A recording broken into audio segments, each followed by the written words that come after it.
Welcome to LAPUx Lessons. This podcast is a growing collection of conversations with thought leaders in the online professional development space. Here at LAPU, our award-winning team strives to create world-class online learning experiences that put humanity back into learning. Join us on our journey to innovate in the online classroom and show the world what learning feels like. Well, welcome everybody. Thanks so much for joining us. Today we get to sit down with Dr. Lisa Phillips to talk a little bit about managing with emotional intelligence. Just so you know who you're talking to, this is Meghan Burns, and I am spearheading the LAPUx initiative. So you have gotten a chance to hear from me in the past, but I'm going to go ahead and pass it to Dr. Phillips to share a little bit about her background and a little bit more about her career thus far. Thanks, Megan. Yeah, I'm so happy to be here. Obviously, I'm Dr. Lisa Phillips. I'm an assistant dean at Los Angeles Pacific University, and I oversee the business and leadership degree programs. A little bit about my background. I've spent, prior to coming into education, a number of years. I started my career in business. After I finished my MBA, I went right into the industry to work for IBM in marketing. And then I moved into management with Pacific Bell, AT&T, and eventually actually became an entrepreneur and launched my own businesses, partnering with my husband in financial services. So we've owned several businesses, including a fully integrated boutique firm where we offered financial services products and mortgages. So now being in education, I really love the transition of being kind of a practitioner, having worked in the industry. So just really happy to be here with you, Megan. Yeah, thank you so much for being here. And you have such a wealth and diversity of experience. I'm excited to hear more about how you've been able to integrate emotional intelligence in every single role. There's so many ways that you, I'm sure, have done that. What has been your favorite job thus far? Yeah, I was kind of thinking about that. I mean, I really love being in management and leadership, and because I really love mentoring and developing emergent and aspiring leaders. And so that's also been something I've enjoyed doing even as a professor in the context of, just mentoring students who are taking our business and leadership courses as well. Wonderful. Thanks so much for sharing that. We're going to transition a little bit to managing with emotional intelligence. And I know you mentioned you love mentoring emerging leaders. So I'd love to hear just an overview first. So, what is emotional intelligence in general? I'd love to know why this is important and even maybe how you use this in mentoring others. Yeah, on a practical level, just like if I really thought about it simply, I'd say it's emotional maturity, but it's a lot more than that.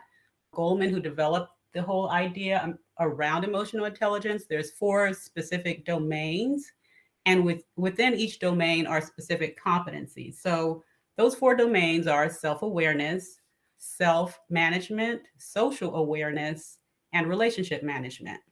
And so, I mean, obviously, I could go into a lot of detail about each of these domains, but one of the things, I would start with and talking about self-awareness, it sounds like a pretty straightforward concept, right? But in reality, according to research, very few people actually have self-awareness. So they say that probably about 95% of the people think they're self-aware, but only 10 to 15% are actually self-aware. So when you think about self-awareness, it's really having a clear sense of who you are, especially as a leader, because we talk about it a lot in the context of being a leader. What are your strengths? What are your weaknesses? What are your emotional triggers? Do you have a healthy amount of self-control and the ability to self-regulate, especially as it relates to your emotions? That self-aware person is not only keenly aware of their own emotions, but they're aware of the emotions of people that they interact with and how, their interactions affect other people. So there tend to be, people who have high self-awareness tend to be highly motivated, highly self-motivated. That just gives you an idea of self-awareness. When I think about it in terms of mentorship, I say, well, 2 things. One way to get obviously a better sense of whether you're self-aware is, something like a 360-degree feedback. A lot of organizations do that on a regular basis, where you get feedback from your peers, from your boss, from people that report to you. So you get kind of a whole picture of how you're perceived by others. So that's really important for self-awareness because we have our own perception, right, of who we are. And then how realistic is that perception in comparison to how others perceive us?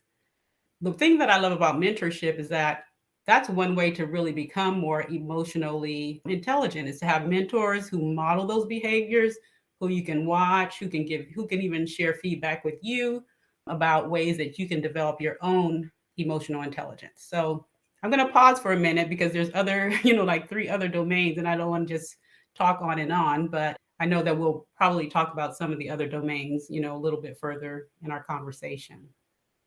Yeah, absolutely. And I love that you pointed out that most of us think we are pretty self-aware, only to find that studies show about 10 to 15% of us are. I remember a funny interaction I had in a recent role where somebody said, the more self-aware you think you are, the less you probably are. And it was a good wake-up call to remind myself, okay, this is a constant daily practice. I What love is that, Megan. I mean, Yeah. that's such a great example. I was just going to throw one other thing in there because I was Mhm. thinking too about virtues, because Mm. I think things like humility, right? It's very difficult to be self-aware without humility. And so I just wanted to kind of throw that in there, that's kind of a really important virtue to have, to be self-aware. Yeah, absolutely. To follow that rabbit hole a little bit, how have you seen virtues impact self-awareness, or like how have you seen that done well? Yeah, I think a really practical example is just being open to feedback, right?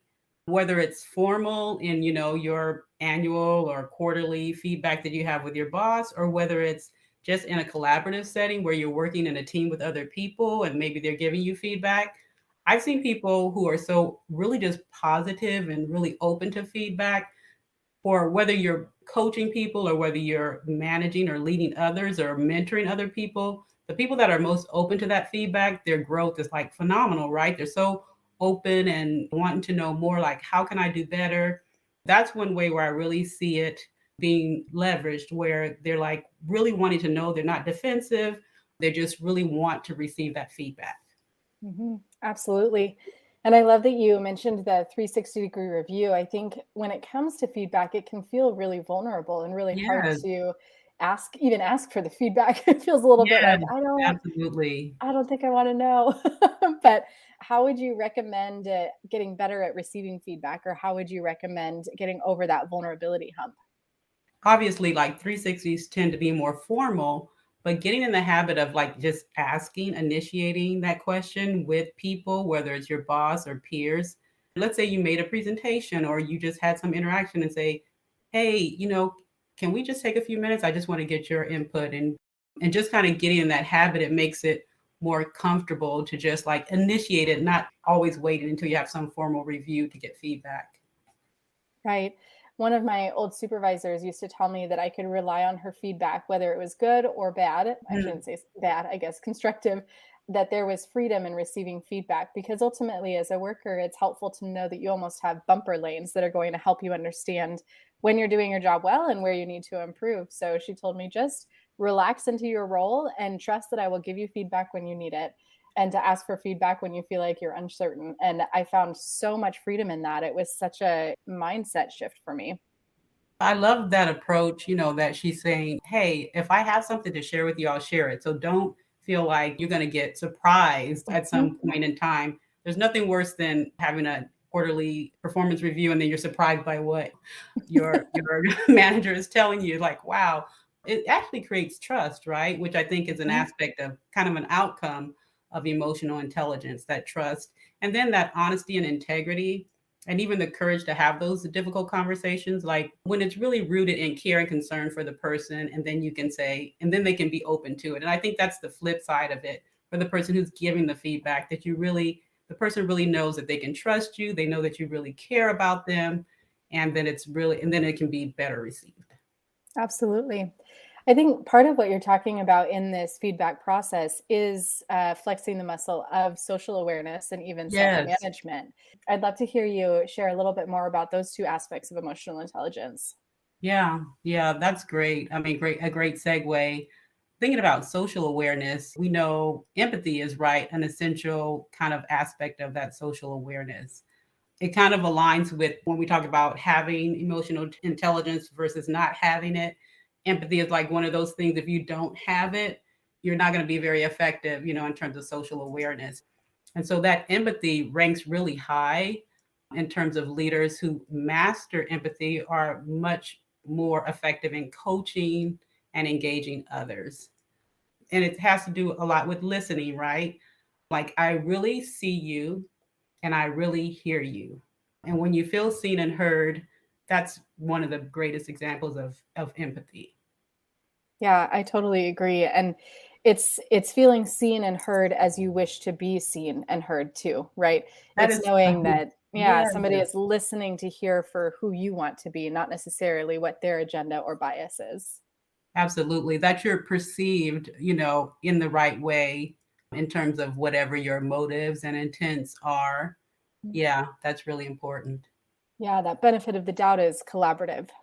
Yeah. And so you just brought up a really great word, collaboration, right? Because when you work with an emotionally intelligent team, or it really creates that openness for collaboration and innovation to happen, because you have to have that trust and that vulnerability, right? To be able to really create that collaborative environment that leads to that innovation that we all want, right, in our organizations. Mhm.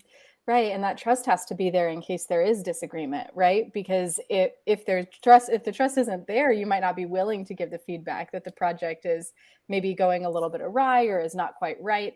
So in order for collaboration to happen, there has to be that foundation of trust. Yeah, now you're bringing up, I think, really a great point about what are the elements of collaboration that need to be there. Trust. But I think, again, I like to throw those virtues in there, because if you don't have courage to go against the grain or to speak up when maybe you have a dissenting viewpoint, it takes courage sometimes, because and you're taking a risk, right? So it's risk taking and being courageous. But even in the context of conflict, because conflict is not a bad thing. Conflict can be a good thing. So you can't be conflict avoidant in terms of a leader if you're going to really create that collaborative environment and be willing to say, hey, I disagree with that idea, or, and to push against each other. And it's okay. And to be able to navigate that in a healthy way is really important. Yeah, I think you bring up a good point about a leader being able to navigate that conflict. And I think that actually connects really well to relationship management, Ah, which is the fourth component of emotional intelligence. And so, as a leader, how do you exercise relationship management? it's so interesting, because I like to bring, even again, like personalities, right? Because I'm really primarily an introvert. And a lot of times when people think about relationship management, they think, oh, it's the extroverts who really know how to build relationships, right? But because I've been an introvert, I've like relied on my strength of, I like to meet people one on one. And so I'm more intentional about developing those relationships one on one behind the scene. And when I come into a group, I actually know those people sometimes at a really deep level, because I've been behind the scenes developing those relationships. So I say that to encourage people who are introverts who might say, oh, I'm really uncomfortable. I'm not an extrovert. So, but I think the other point behind that is you cannot develop relationships with people in a group, right? Like, as a leader, I think leaders will try to you can't just get together in a group and build trust. I think at least in my opinion, I think you have to build those one-on-one relationships. So when I think about relationship management, I think, managing up to who you report to and above, managing across with your peers, and managing those relationships down. So valuing every role, no matter where they land in the organization, that that they bring value and their ideas matter and they bring a diverse viewpoint. As a fellow introvert, I can totally relate to that. Trying to develop relationships in a group, I start to get overwhelmed. Whereas if I'm one on one, I end up asking all of the questions and I end up going super in depth and realizing, oh, we only had an hour and now it's an hour and a half. So, That's so amazing. Like, mhm. as a sidebar, I mean, because of the fact that I've gotten a chance to know you a bit, like, you don't strike me as an introvert. You're so personable, right? And so I think that's such a beautiful example of, like, hey, introvert, you're so personable. It doesn't make you not personable because you're not an extrovert, right? So, Right, yeah, exactly. Introversion doesn't necessarily mean shy or even yes, like aloof. Introversion just yes, means, I gain energy by one-on-one conversations as opposed to a really big party. exactly. Yeah. Mhm. Well, Hmm. thank you. I appreciate that. Yeah. Well, as you know, we offer a certification in managing with emotional intelligence, and we actually go through all four components of emotional intelligence as defined by Goleman. As part of the certification, we even recommend a 360-degree review. There's quite a few of those Great. practices as part of it. Mhm. So I'm curious, why would somebody get a certification in managing with emotional intelligence? It is kind of specific. So what are the perks to it? What would be the goals there? Yeah, I mean, I think what, we're offering at LAPUX is really amazing. I mean, it's such an opportunity to develop those skills. And when I think about emotional intelligence, right, you need it in every relationship, right? You can be a better spouse, you can be a better parent, you can be a better leader in your organization, you can be a better team member with your peers. And so I think it's really the type of skill set that you can use in any setting. So, like, I would encourage anyone anywhere at any level of the organization to take a course like this and to really hone those skills so that, you can use them across all your relationships. Absolutely. Learning about emotional intelligence in my master's program helped me in a number of ways. It wasn't Mhm. just in the workplace, it was also looking at my friendships differently, my family relationships differently, and how I was maybe contributing to either, conflict or something Mhm. happening within the family. It gave me so much more self-awareness there. So, That's such I an totally amazing agree. example. I mean, and I think the other point you're making is these are skills you can immediately implement. Like, there's nothing like taking something and being able to just immediately apply it in your personal and professional life. So I think that's Mhm. another great benefit. Yeah, exactly. So this is tangentially related in my head, but Yes. I'm curious. I know you have worked for companies. You've also built your own company. How did you leverage emotional intelligence differently in those roles from working specifically for Pac Bell or starting your own company? Yeah, how did you leverage emotional intelligence Hmm. differently? Yeah, that's such a great question. I think about first my very first transition from going from IBM, where I was in marketing. I was selling multi-million dollar systems. I was calling on executives. And I was young at that time. I was like 25. They were like in their 50s and they were CEOs. And they're like, what is she doing here? She doesn't know what she's talking about, right?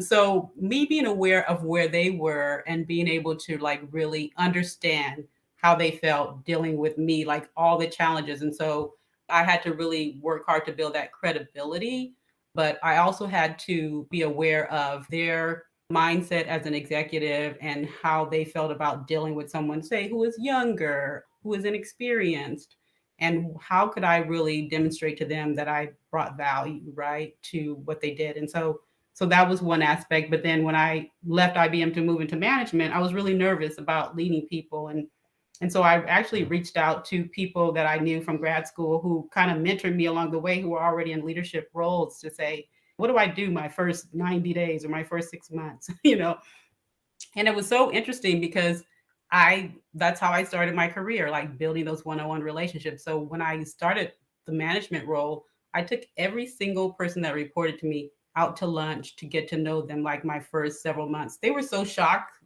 I mean, it was so countercultural to the environment that I was in that it was like it just blew them away that I demonstrated that level of care to know them personally. So I think those are just like really different in where the culture was so different. But that deep sense of caring, I think, and that you really care about people, they'll know if you really care. I think that's something to really emphasize when you talk about emotional intelligence and that authenticity. Because if you're really motivated by self-interest, people are going to pick up on that and it's just not going to be good as a leader. So that's why I keep going back to the virtues of like, what are you really putting the interests of others above your own? Do you really care about people? Because that comes across.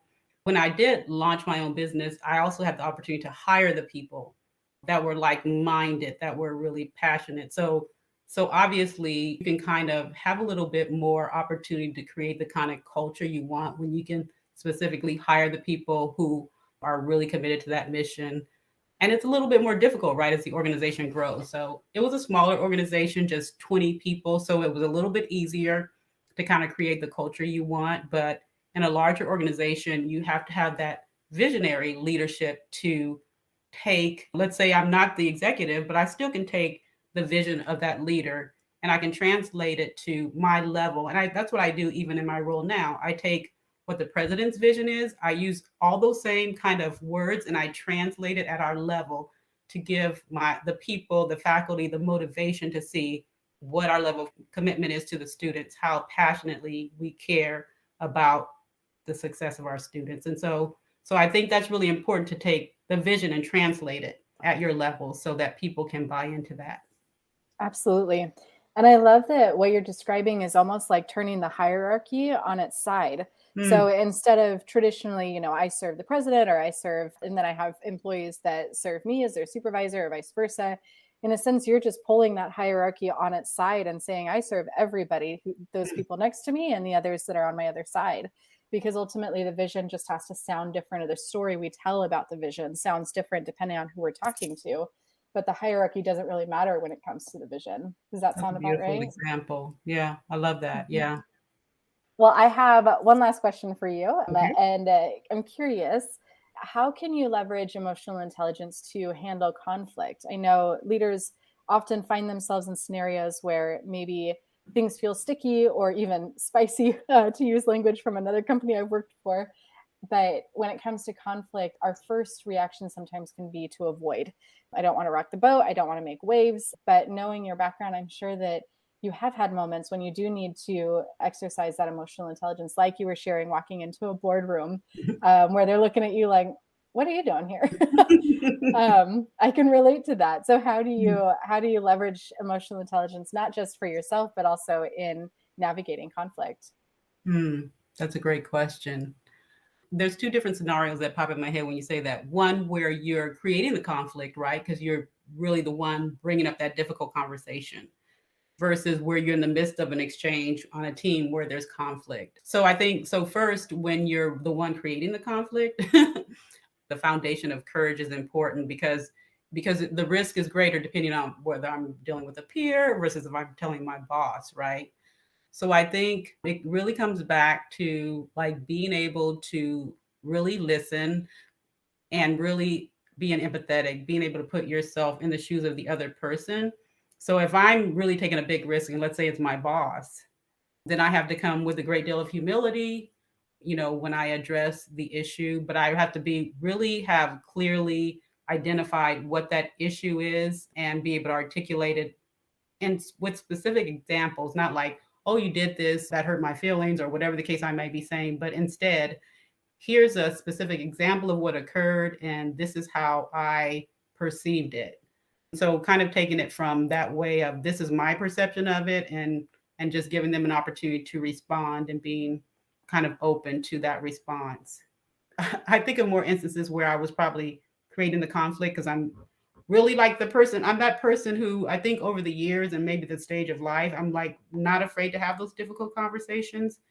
And sometimes I feel like God is pressing on me and calling me to say that. And I think what gives us the courage sometimes too, especially organizationally, is like I'm thinking about the people who are going to come behind me, right? I'm thinking about the other women because I'm a woman. I care about them, blazing a path that maybe makes it easier. As a woman of color, I'm concerned for people of color. And so the people in the margins, because if I have a voice and an opportunity to have that difficult conversation with the leader, I'm going to at least try. And hopefully the next person that comes along, I make it easier for that person, right? I absolutely love that. Thank you so much for sharing. And I mean, you live essentially in the borderlands. You're straddling the line between so many Yes. different worlds, and you're advocating for the people around you, which I think is so honorable. Thank you. Thanks. Well, those are all the questions that I had for you. For our listeners, thank you so much for joining us today. If you're interested in taking a course on managing with emotional intelligence, the certificate is available online at x.lapu.edu. We go through all 4 components of Daniel Goleman's social and emotional intelligence, and we would love to see you there in that certificate. Thanks so much for joining us. Thank you for listening to this episode of LAPUx Lessons. We hope you learned something today, and if you did, please take a few seconds to review our podcast on Apple Podcasts or wherever you're listening. Your feedback helps us in so many ways. We would also love to connect with you on social media. You can find all of our channels listed in the show description. Before you go, we want to invite you to visit x.lapu.edu to see the courses that we have available. Check back often as we are always developing new offerings.